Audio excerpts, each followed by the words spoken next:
Welcome to the summary of Chapter 3. Let's start with a quick recap of Chapter 2, where we learned about the heat diffusion equation, generally called the heat equation, which describes the temperature distribution as a function of time for a medium undergoing heat transfer through conduction.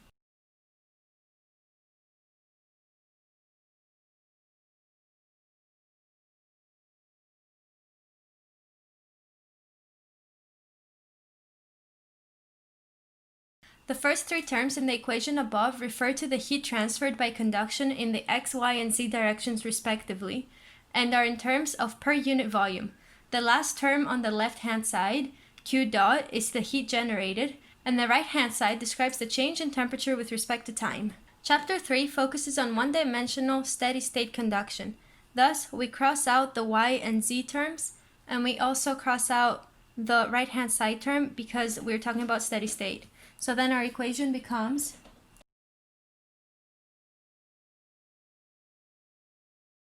most of the problems you will encounter at first do not include heat generation, so Q dot is equal to 0.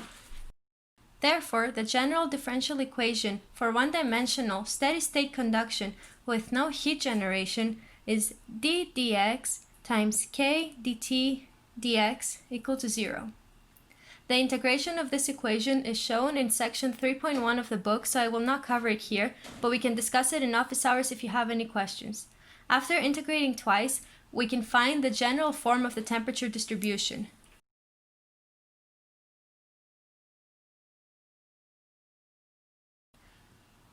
This distribution is convenient to know for solving the conduction equation. You will often encounter radial systems for which you need to work with cylindrical coordinates. For one-dimensional steady-state heat transfer with no heat generation, the general equation is 1 over r d dr times kr dt dr is equal to 0. Similar to the Cartesian case above, this was found starting with the cylindrical form of the heat equation and cancelling out the unnecessary terms. After integrating twice, the general equation for the temperature distribution is the following.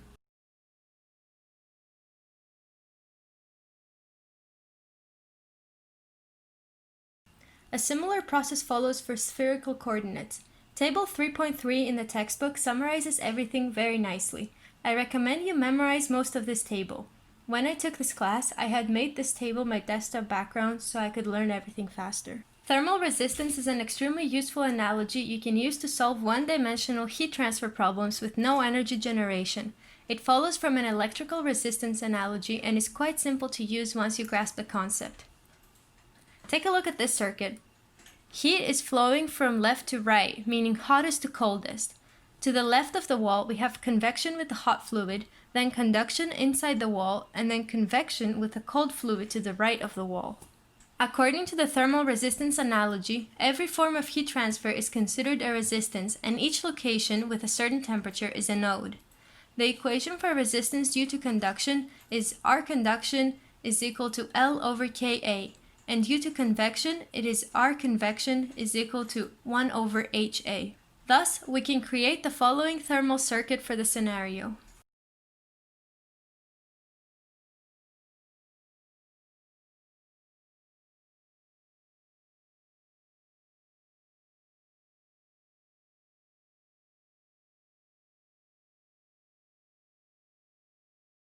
Heat starts at T infinity, 1, then it flows to Ts, 1 in the form of convection. Then it goes to Ts, 2 via conduction, and finally it makes it to T infinity, 2 through convection. We follow the same rules as for electrical circuits, meaning that since everything is in series, we can add up the resistances together to find the total resistance of the system. We would use parallel if there were two forms of heat transfer happening at once. Here, I have summarized all the rules that you should learn about thermal resistance. It goes over the conduction and convection equations in Cartesian and cylindrical coordinates. Also note that the radiation equation does not depend on the coordinate system, meaning that this equation and this one are exactly the same. Furthermore, I go over how to add the resistances together depending on whether you're working in series or in parallel in order to find the total resistance. And then once you find the total resistance, you can use the following equation in order to solve for the rate of heat transfer. In some surfaces, there is thermal contact resistance, which accounts for the temperature drop across the interface between materials. In some cases, this type of resistance is noticeable, though in most cases it is not. Extended objects are usually called fins. We always consider convection and conduction for fins. The general form of the energy equation for an extended object is the following.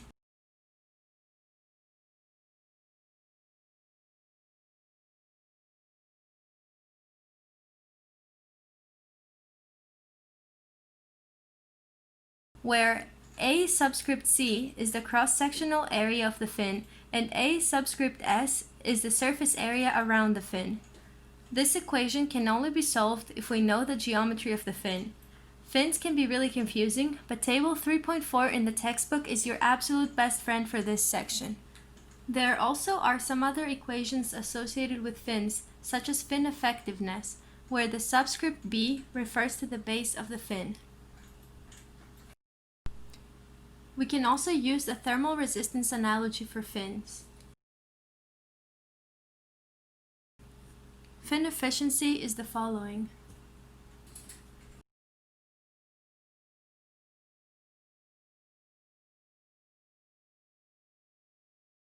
The last property you need to know about fins is the overall fin efficiency, which characterizes the efficiency of an array of fins. Here, Qt is the total heat rate from the surface area A subscript T, which is associated with all of the fins and the exposed portions of the base. I highly recommend that you read section 3.6, which goes over extended surfaces, because it has far more equations than I could possibly put in a summary, and I think it is very important and a little difficult to digest. Take a look at question 20.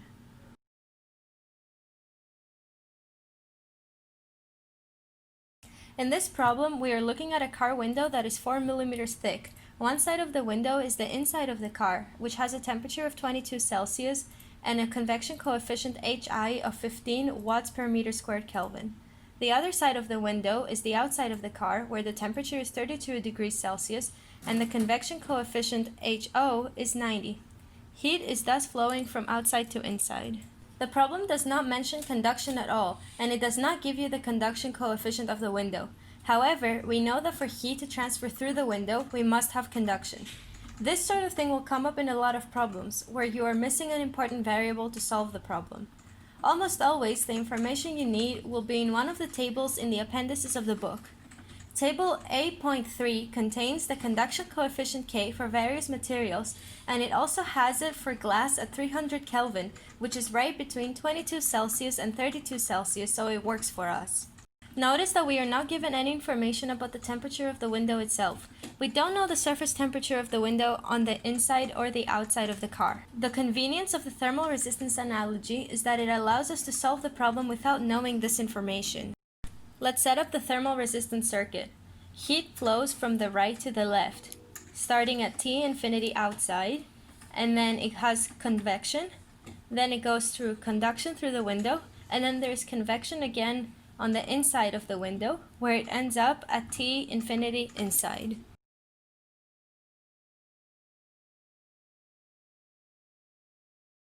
The net resistance will be the sum of all the individual resistances.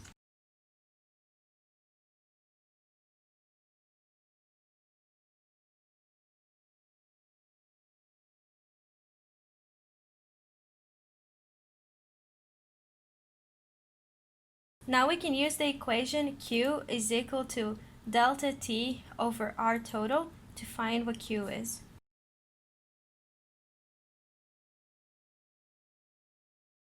This is the heat gained through the windows when the interior convection heat transfer coefficient is 15. So this is the answer to part A. Now we can repeat the process from part A onto part B, just using the new convective coefficient of 5 watts per meter squared Kelvin. This will give us Q is equal to 121 watts. Look at problem 61.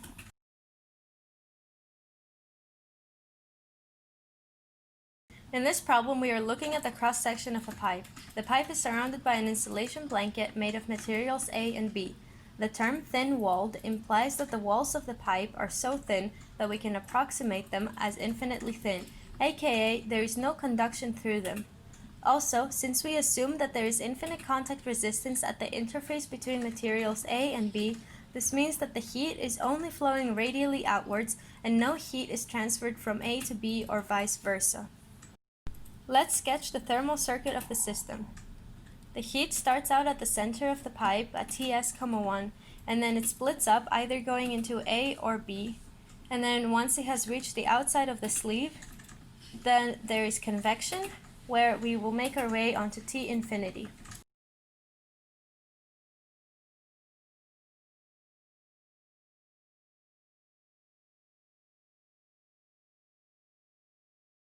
Notice that while the nodes here have completely different temperatures, the convection will still be exactly the same. The total heat loss from the pipe can be found by resolving the thermal circuit above.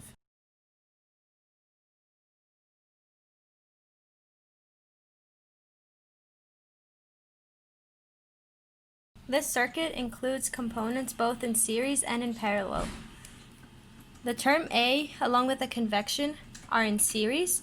Same with the term B, along with the convection. They're each in series, but all together those are in parallel. So the way we can find the net resistance is the following.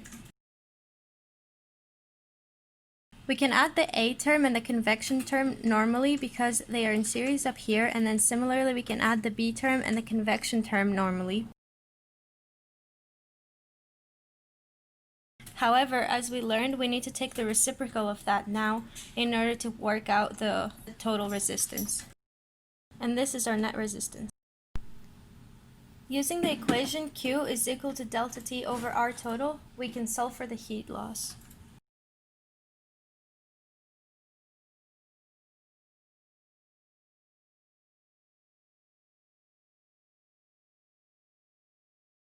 Here I have taken the reciprocal of this expression since it is equal to 1 over R total, and we are just looking for R total.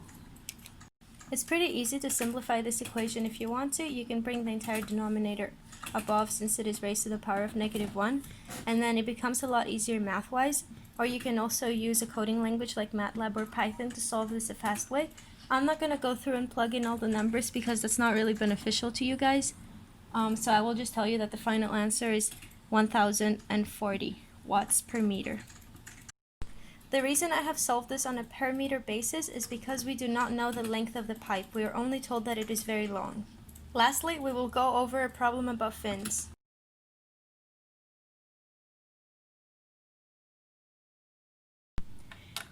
Heat is being generated in the left half of the rod. All the generated heat must flow through the rod and then transfer out to the air through convection. This means that Q dot times area times length is equal to Q of the fin.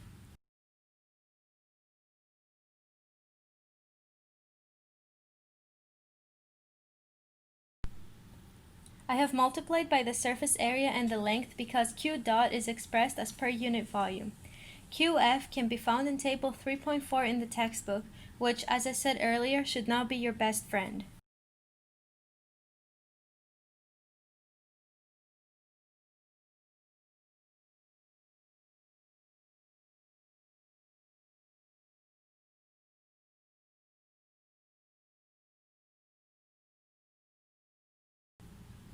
Writing out the two equations from above, we can solve for TB.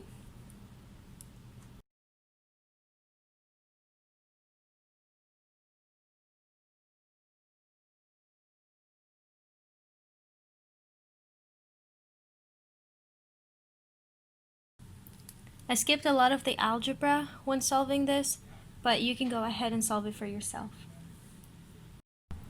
For part B, we can use equation 3.48 in the textbook, which gives the temperature at the hottest point in a plane wall when there is heat generation. The left side of our fin behaves just like a wall, and the leftmost point is where the temperature is highest, as the heat cannot escape from the left side.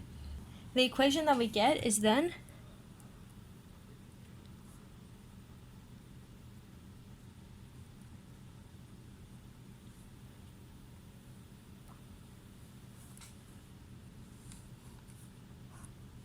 And we have solved this problem.